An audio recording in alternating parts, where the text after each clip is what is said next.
Hi guys, welcome to my YouTube channel.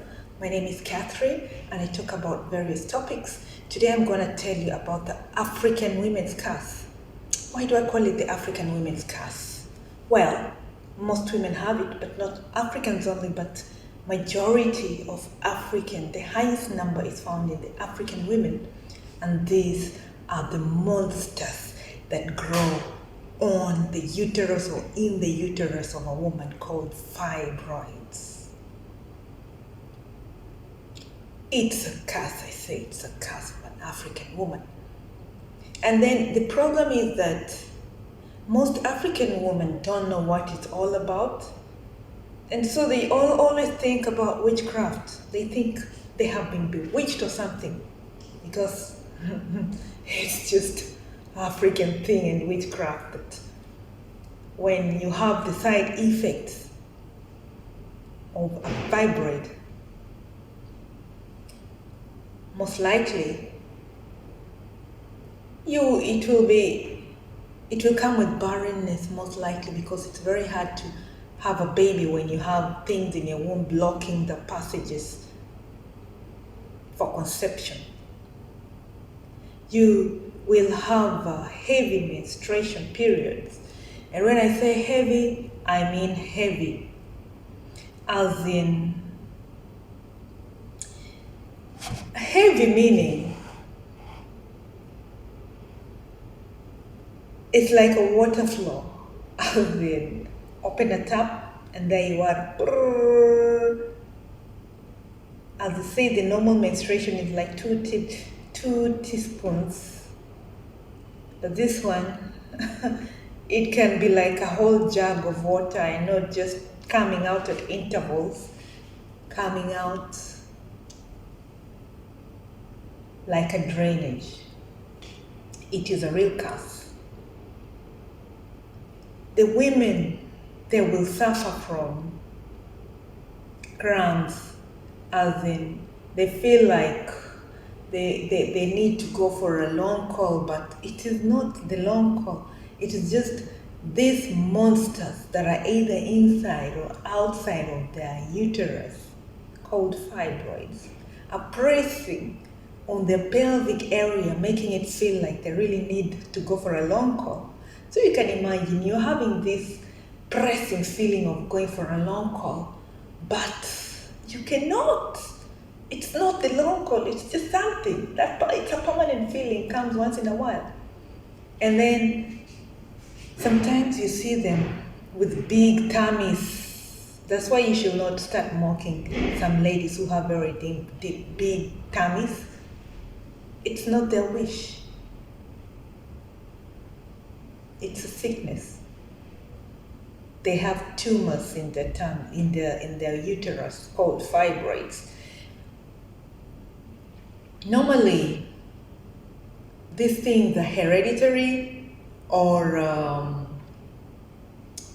mostly in women who are so overweight. But some are still thin, but they still have them because of heredity. Why I say it's a curse is because there is no cure for this thing. Nothing has been found to stop them or to heal them or something of the sort. Because it affects people in different ways. You will find so many women have opened a page of so many ladies suffering from these fibroids and giving each other advice. And this advice doesn't work for others, but the others think it works for them. And some people have taken an opportunity to use this platform to make money or sell their own supplements, which don't even work. Even the doctors have not found a remedy for this. That's why I say it's a curse. You see, some people will be telling you online Google is another one with all its ideas. They will tell you a diet, you need to eat this, you need to avoid this, you need to eat this, avoid this. And then you look at another part, it will be telling you to eat the same thing that the other part is telling you to avoid. So really you wonder what is what? What should you eat? What should you not eat? Like sometimes they'll tell you, eat eggs. Another time they tell you avoid eggs. Another time they tell you take green tea. And then this thing causes anemia because of the heavy bleeding.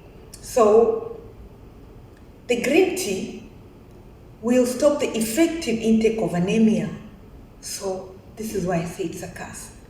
How are you going to treat your anemia and at the same time you're taking green tea? It is a real curse. Some tell you you need to eat lean meat. Others tell you need to eat red meat.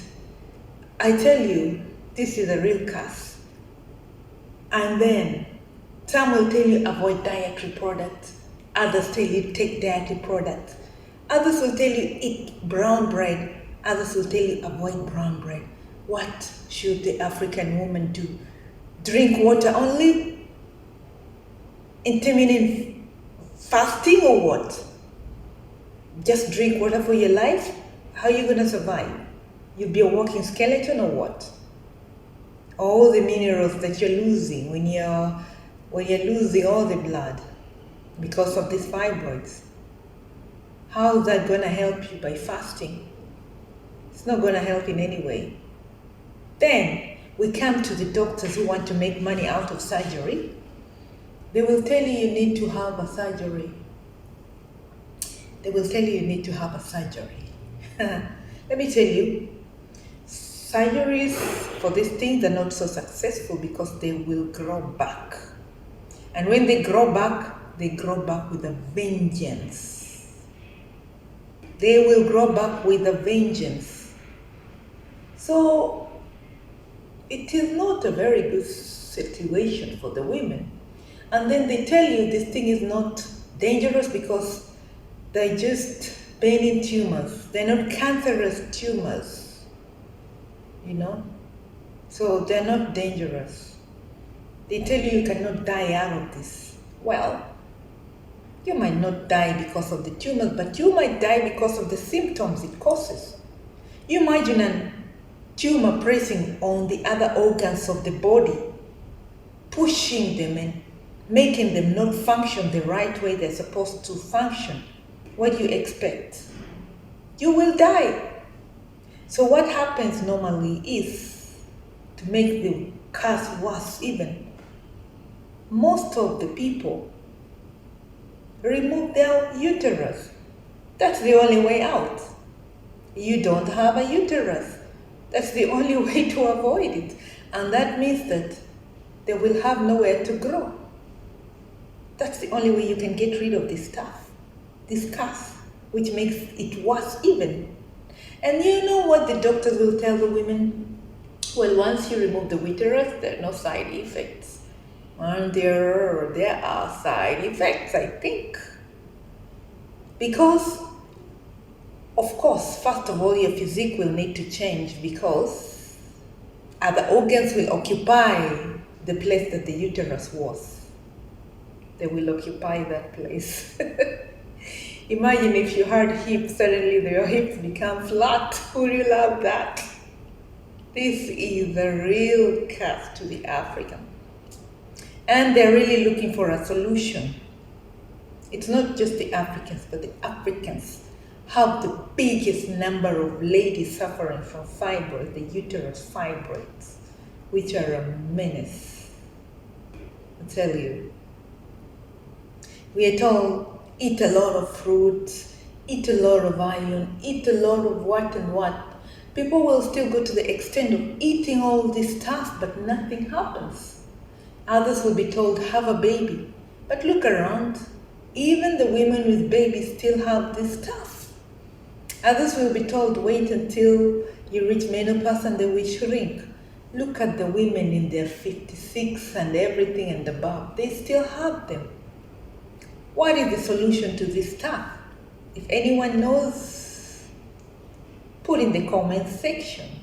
This will help a lot of the African women who have this problem. If you like my content, like, share, and click that subscribe button. Ciao.